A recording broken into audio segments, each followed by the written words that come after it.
Informé, cultivé, rigoureux. Il n'est jamais à court d'arguments. Savoir et comprendre. Alexandre Morin-Villouellette.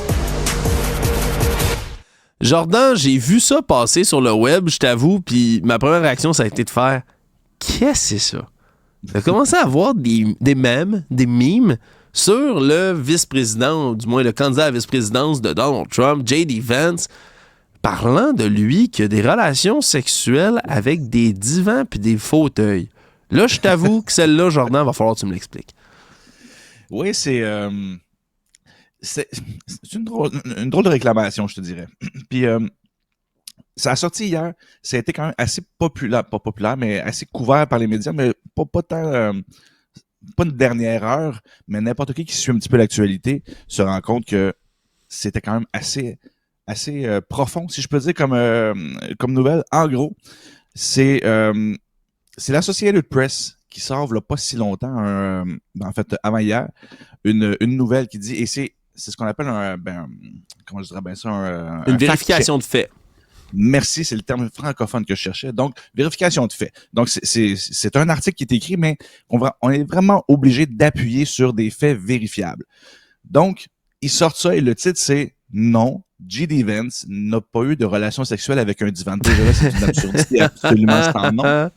Et l'Associated Press, qui est quand même une agence de nouvelles assez reconnue, qui publie ça. Tu te dis, d'un, si c'est une nouvelle, ça veut dire que c'est quand même assez connu. C'est quand même un sujet assez important pour dire que, on met un journaliste ou une journaliste là-dessus, puis on couvre ça. Mais à peine 24 heures après, cet article-là est retiré. Et là, ça n'a pas pris plus. Hein. C'est là où c'est pas le public en général, parce que la nouvelle n'a même pas eu le temps vraiment de se rendre du point de vue du public, mais ça s'est rendu du point de vue de ceux qui travaillent dans les nouvelles, qui ont des fils d'actualité qui sont mis à jour fréquemment, et qui ont vu, attends, cette nouvelle-là est sortie, puis là, elle n'est plus là. Cherchez le The Daily Beast, il y a eu The Verge, il y a eu le New York Post. Bref, ils ont tous écrit un article sur le fait que l'Associated Press a sorti cet article-là et qui a disparu à peine 24 heures après. Ce que ça fait, de un, c'est qu'on se dit, coudonc, c'est-tu vrai? Parce que tu sors un article de vérification de fait et après ça, tu le retires. Tu dis, oh, est-ce que... Ils ont dit que non, mais ça veut dire que c'est vrai. Et c'est là où c'est devenu... Ça a fait un effet boule de neige et c'est devenu quelque chose qu'on discute aujourd'hui, qui, au départ, était vraiment juste une rumeur sur Internet. Exactement comme tu disais, c'est une rumeur, un meme. C'est des choses qui sont parties out of nowhere. C'est un livre qui est sorti en 2016, qui avait été écrit par J.D. Vance. Et il y a quelqu'un, à un moment donné, il a tenté d'écrire ça sur X/Twitter, que on est prêt à choisir, sont prêts à choisir J.D. Vance, malgré le fait qu'il a dit publiquement dans son livre qu'il a retourné à l'envers un gant chirurgical et a placé ça entre deux coussins d'un divan pour se faire aller, on va dire ça comme ça. Mais c'est un tweet qui sort de nulle part. C'est pas basé sur des faits. Et la nouvelle, c'était supposé être ça du point de vue de l'Associated Press. Dans le livre, ce n'est jamais écrit. Et c'est là où c'est la mince ligne sur le langage journalistique, surtout d'une enquête, donc d'un fact-checking, d'une vérification de faits. On ne peut pas dire...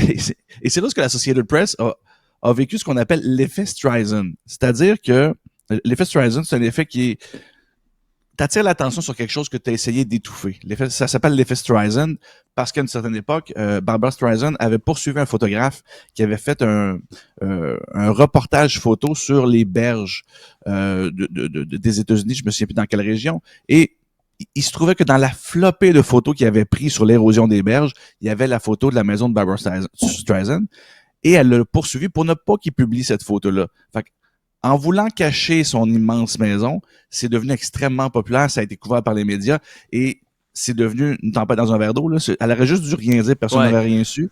En voulant le cacher, ça fait ça. J.D. Vance et la nouvelle actuelle, c'est un peu la même chose. On a choisi de retirer l'article parce qu'on a écrit « Non, il l'a jamais fait », quand ça aurait dû juste dire « Non, il n'a jamais écrit ceci ». C'est une nuance tout petite, mais ça a parti en vrille, et là, c'est devenu un article.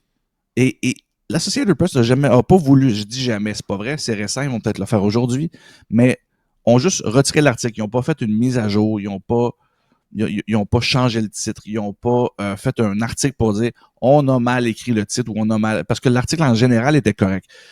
Mais en voulant juste étouffer le truc et en retirant la nouvelle, ils se sont retrouvés à se voir couverts d'une façon exagérée pour quelque chose qui n'était pas si grave que ça. Donc, pour ceux qui ont suivi ça, parce qu'évidemment, j'ai vu une couple d'affaires de complotistes passer, non, c'est pas qu'ils cherchent à cacher la vérité. J.D. Vance, que vous l'aimiez ou pas, n'a jamais écrit ça dans son livre. Donc, on ne peut pas démontrer qu'il l'a jamais fait, mais c'est un peu la même chose pour nous tous. On ne pourra jamais prouver qu'on n'a jamais rien fait avec un divan. Donc, on va être égal avec J.D. Vance. Et non, c'est pas quelque chose qu'on peut démontrer. Mais ça, c'est quelque chose qui est vraiment particulier sur le fact-checking, la vérification de faits.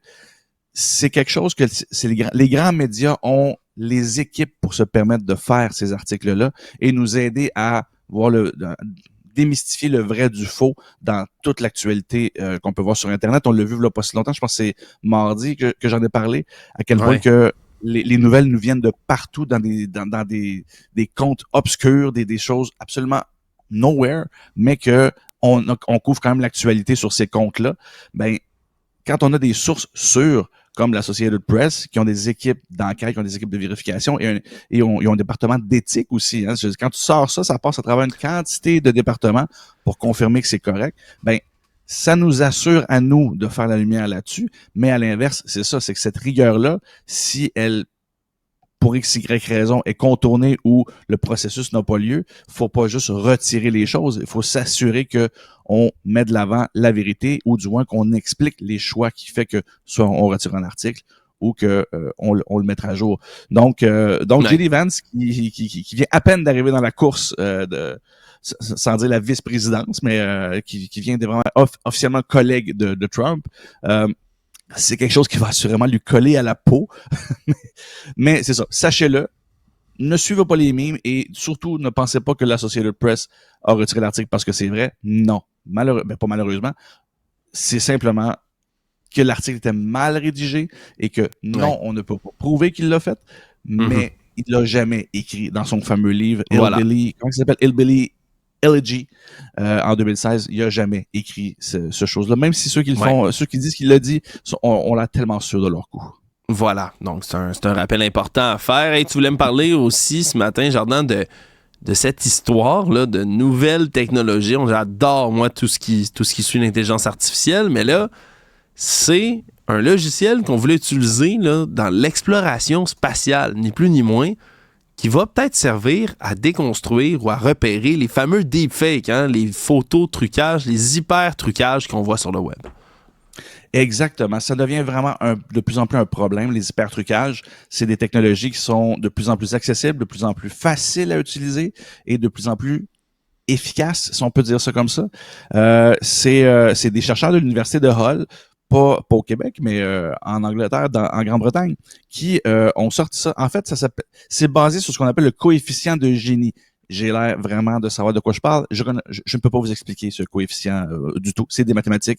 C'est une façon de calculer, en fait, comment que des éléments se dispersent dans un certain espace. Cette façon d'analyser là, ce calcul-là, ça nous permet d'analyser et de sortir de calculer la grosseur des galaxies dans l'espace. Donc, on va, avec un télescope, on va voir une galaxie, on va prendre une certaine photo, certains angles, et avec le coefficient de Gini, ça va nous permettre de savoir à peu près la grosseur de cette galaxie-là. Ben, ce coefficient-là, cette façon de calculer-là, peut se servir peut être utilisé à partir de photos, comme on le voit là, c'est des hypertrucages qu'on voit là, et dans les reflets des yeux, et là on parle des yeux, mais en général, sur le corps, ce calcul-là permet de savoir est-ce que la lumière est répartie naturellement? Est-ce que le reflet d'un œil versus l'autre est le bon reflet? Est-ce que c'est supposé avoir l'air de ça? Mais ce coefficient-là, le coefficient de Gini, permet aussi de calculer en général les effets d'ombre et lumière et de savoir est-ce que c'est un éclairage naturel ou c'est une conception, bref, quelque chose qui n'est pas réaliste. On s'entend, ça va pas régler tous les problèmes et ça prend des images de haute résolution parce qu'on s'entend une petite affaire carrée. tu zoomes dans les yeux, ça devient des pixels, puis ça peut plus être analysé. Mais pour une quantité de vidéos et de photos qui servent à la désinformation, ce coefficient de Gini-là permet de calculer et de se dire non, il y a quelque chose qui marche pas. Il y a des faux positifs, on s'entend, c'est pas magique, mais c'est un outil qui va vraiment nous permettre d'analyser quelque chose que l'intelligence artificielle va sensiblement toujours avoir de la difficulté à faire, c'est-à-dire que elle ne calcule pas l'effet de la lumière, elle fait que calculer la moyenne selon le visage, selon l'éclairage, la lumière devrait être comme ça et comme ça dans un œil et l'autre et dans la photo en général.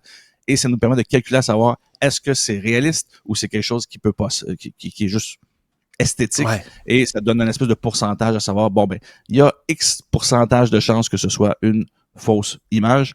Donc, c'est un outil de plus, en fait, pour nous permettre de démystifier, d'analyser les photos d'aujourd'hui, mais pour faire un lien avec le sujet précédent, c'est un des outils qui va vraiment être utile, mais ça prend des équipes qui vont nous permettre aussi de faire ces analyses-là et nous aider à démystifier le vrai du faux dans le monde d'aujourd'hui où il y a tellement de désinformation. Combien de temps, Jordan, avant que quelqu'un prenne ce logiciel-là et tu l'utilises à l'envers, c'est-à-dire pour aider l'intelligence artificielle à bien mettre de la lumière parfaitement dans le visage de quelqu'un? C'est toujours ça. C'est un petit peu comme le piratage informatique. C'est l'assaillant, c'est les gens qui veulent pirater qui ont toujours un pas d'avance. On va être obligé de faire face à des gens qui vont voir c'est quoi, ils vont l'analyser et ils vont essayer de contourner. C'est une course à l'armement, un arms race, puis on peut pas faire grand-chose d'autre que d'essayer de suivre et de s'assurer qu'il y en a le moins possible qui vont passer, mais les malfaiteurs vont toujours avoir un pas d'avance sur nous. L'idée, c'est de réduire au maximum les impacts qu'ils peuvent avoir. Jordan, un gros merci d'avoir vu tout ça avec nous. Merci. Salut.